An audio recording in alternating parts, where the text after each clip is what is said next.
수강생 여러분, 안녕하세요. 이번 시간에는 포항제철의 사업 확장에 대해서 이야기해 보겠습니다. 포항제철의 출자사인 포스코개발은 1994년부터 국내 건설업계에서 입지를 다져나갔습니다. 당시 포스코의 출자사 구조조정 방침에 따라 포스코개발은 엔지니어링 기술과 고로개수 사업 등에 주력한다는 전략이었습니다.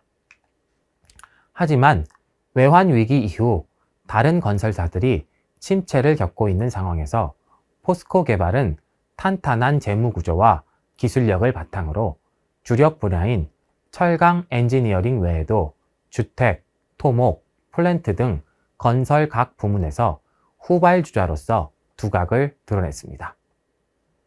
1998년 미국의 저명한 건설 엔지니어링 전문 잡지인 ENR이 선정한 세계 100대 건설사에 이름을 올리기도 했습니다. 포스코 해외 사업과 연계해 브라질, 중국, 베트남 등에서 성과를 거뒀고 포스코의 주요 설비인 광양 5고로 파이넥스 파일럿 플랜트 시공도 맡았습니다. 파이넥스 공법은 철광석과 유연탄을 덩어리로 만드는 과정 없이 가루 형태 그대로 사용할 수 있는 기술입니다. 외환위기의 어려움 속에서도 1999년 10월 서울에 민영 아파트를 일반 분양하여 주택사업에도 본격 진출했습니다. 1999년 12월 국내 최초로 고로 수출도 성사시켰습니다. 이 프로젝트는 이란 국영철강기업 NISCO의 에스파한 제철소의 고로, 소결 공장 및 부대 설비 건설에 설계, 설비 공급, 기술 지도, 시운전 및 감리 등 모든 과정을 수행하는 조건이었습니다. 일본 신일본제철, 영국 크베너메탈, 독일 만네스만 데마그 등 선진 철강사와 경쟁을 벌여 프로젝트를 수주했다는 점에서 큰 의미가 있었습니다. 이는 포스코개발의 기술력을 인정받은 것으로 내부 용적을 늘리지 않고 쇳물 출석량을 10만 톤이나 늘린 포항 2고로 2차 개수의 성공적 완료 경험과 설비 계획부터 시공까지 전 과정을 자체 기술로 완벽히 수행한 광양 5고로 신설 경험이 있었기에 가능한 일이었습니다. 포스코개발은 2002년 3월 회사명을 포스코건설로 변경했습니다. 이는 철광 위주 플랜트 사업 중심에서 초고층 빌딩, 주택, 대규모 SOC 사업에 이르기까지 사업 범위를 성공적으로 확대함에 따라 이루어졌습니다. 포스코는 안정적인 조업과 원가 절감을 위해 해외 원료 투자도 확대했습니다. 철광석, 원료탄 가격이 상승하고 광산업체들의 합병과 대형화에 따라 공급자 파워가 커지고 있는 상황에서 저렴하고 안정적인 원료 확보를 위한 조치였습니다. 특히 해외 직접 개발을 통한 원료 확보 비율을 30%까지 높인다는 목표로 지분을 인수하거나 신규 광산 개발 프로젝트에 적극 참여했습니다. 2003년 10월에는 세계 최대 광산업체인 호주 BHP 빌리통과 합작으로 호주 필바라의 철광석 광산 포스맥을 준공하고 본격 생산에 들어갔습니다. 포스코는 연간 철광석 구매량 4,200만 톤 가운데 7%에 해당하는 300만 톤을 25년 동안 안정적으로 공급받게 됐습니다. 2004년 9월에는 호주 팍3 석탄 광산 지분 60%를 보유하고 있는 카멜의 지분을 인수함으로써 팍3 광산 지분 20%를 확보하고 연간 100만 톤 이상의 미분탄을 안정적으로 확보하게 됐습니다. 2005년 6월에는 미국 AMCI 소유의 카버로우 다운스와 글래니스크릭 석탄 광산 지분을 5%씩 인수해 10년간 최대 1200만 톤의 제철용 석탄을 안정적으로 공급받을 수 있는 권리를 확보했습니다. 또 2005년 8월 캐나다 엘크뷰 석탄 광산 지분 2.5%를 인수해 연간 70만 톤의 석탄을 추가 확보했습니다.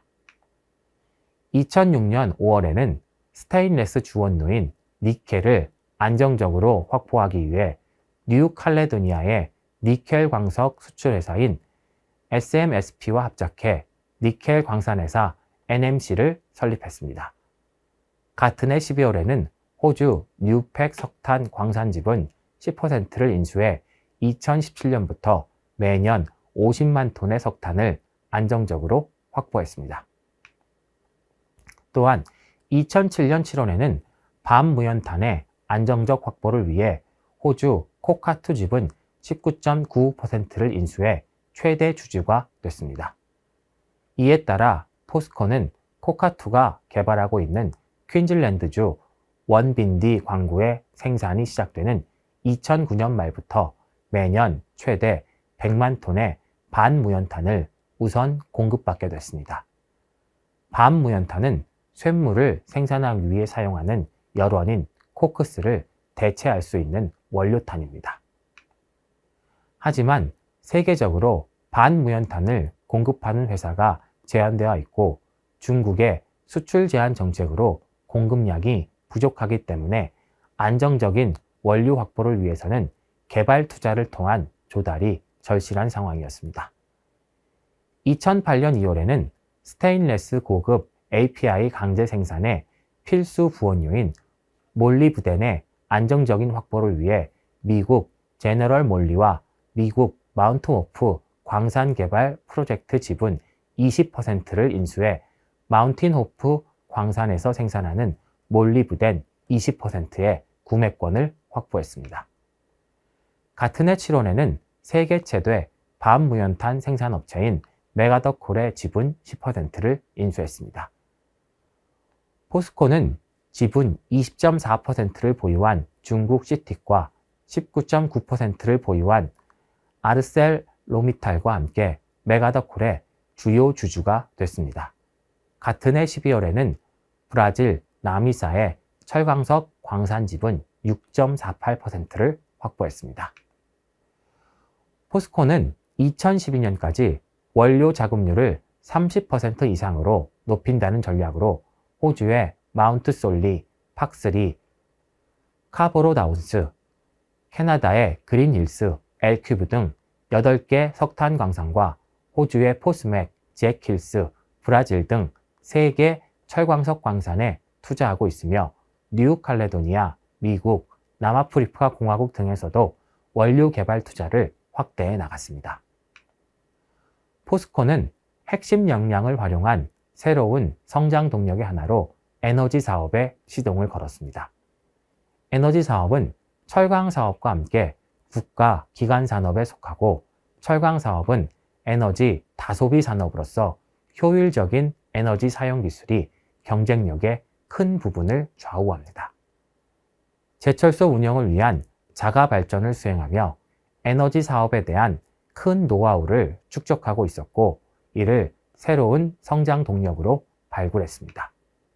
또한 날로 강화되는 환경 구제에 능동적으로 대처하고 환경 친화적 제철소를 실현하기 위해 기존 중유 발전소를 청정 원료인 LNG 발전소로 대체했습니다.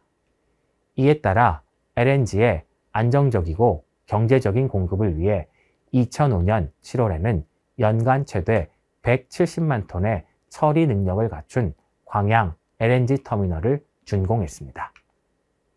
LNG는 국제 입찰 방식을 통해 2004년 7월 인도네시아 탕구 컨소시엄과 장기 LNG 직도입 계약을 체결했으며 2005년 5월에는 LNG 전용선이 처음 입항했습니다. 포스코는 광양 LNG 터미널 준공으로 포항과 광양 제철소에 LNG를 저가에 안정적으로 공급할 수 있게 돼 원가 경쟁력을 크게 향상시켰으며 기후 변화 협약 발효에 따른 탄소 배출 규제에 효과적으로 대처하고 지역 환경 개선에도 기여했습니다. 부족한 국내 LNG 공급 설비를 감안할 때 국가적 가스 인프라 확충이라는 면에서도 긍정적인 평가를 받았습니다. 포스코는 2005년 6월과 7월 한화 종합화학으로부터 한국 종합에너지 지분 50%를 모두 인수했습니다. 이어 9월에는 회사명을 포스코파워로 바꾸고 포스코그룹 일원으로 새롭게 출범시켰습니다. 한국종합에너지는 수도권에 입지해 입지 조건이 양호하고 한국전력과 전력수급 계약이 체결돼 있어 안정적 수익이 보장될 뿐 아니라 광양 LNG 터미널과 연계해 발전용 LNG를 도입, 공급할 경우 LNG 수요 증대, 발전소, 경제성 향상 등 시너지 효과가 클 것으로 기대됐기 때문입니다.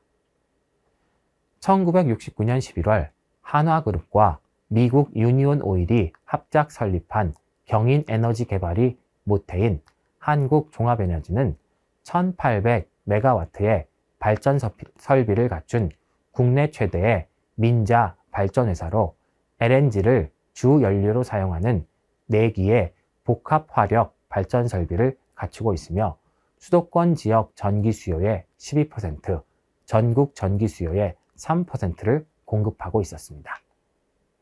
전력 판매와 별도로 발전 설비에 추가로 보상되는 용량 요금 제도가 포함된 전력 수급 계약을 체결하고 있어 안정된 수익이 보장돼 있으며 향후 전력 풀 시장 진출에서 공급 능력이 부족한 수도권에 위치하고 있어 경쟁력 확보가 가능할 것으로 예상됐습니다. 포스코는 광양 LNG 터미널과 한국 종합에너지를 축으로 철강 생산 과정에서 축적된 가스 활용 노하우와 기술력을 활용, 국가 경제 기여도가 높은 에너지 사업에 진출함으로써 새로운 기업 가치 창출을 위해 노력했습니다. 포스코파워는 2006년 3월 나머지 지분 50%를 모두 인수해 100% 출자사로 거듭났습니다. 또 포스코의 에너지 사업을 담당하게 됨으로써 2007년 2월에는 포스코가 추진하던 연료전지 사업도 이관받았으며 2008년 9월에는 포항에 연산 50메가와트 규모의 연료전지 BOP 제조 공장을 준공했습니다. 이어 2008년 12월에 수도권 지역의 안정적인 전력 공급을 위해 1200메가와트 규모의 LNG 발전소 복합 5, 6호기를 착공했습니다. 소재 부분은 마그네슘과 티타늄 사업이 이끌었습니다. 포스코는 2002년부터 포항 산업과학연구원을 통해 마그네슘 사업을 위한 연구 개발에 착수해 상용화 기술을 확보했습니다. 이에 따라 2006년 8월 전남 순천에 연산 3,000톤 규모의 마그네슘 판재 공장을 착공해 2007년 7월 완공하고 10월 판매에 들어갔습니다. 마그네슘 판재 공장은 연속 주조 및 압연 기술을 적용해 바로 얇은 판재를 생산할 수 있어 가격 및 품질 경쟁력이 높였습니다. 포스코 창립 초기부터 내화물 제조와 정비를 담당해온 포스렉은 기초 소재 분야에서 쌓은 노하우와 경쟁력을 바탕으로 2007년 생석회 판매 시장에 진출하는 등 소재와 케미컬 분야로 사업 영역 확대를 추진했습니다. 포스렉은 연간 240만 톤의 고품질 생석회를 생산하며 포스코의 제품 생산을 지원하는 한편 소재 및 케미컬 분야에서 새로운 사업 기계를 모색해 나갔습니다. 포항제철은 이러한 과정을 거쳐 사업을 확장하였습니다. 이번 강의는 8번째 강의로 포스코의 확장이라는 주제로 살펴보았습니다. 다음 9번째 강의에서는 삼성전자의 시작이라는 주제로 강의를 이어가도록 하겠습니다. 감사합니다.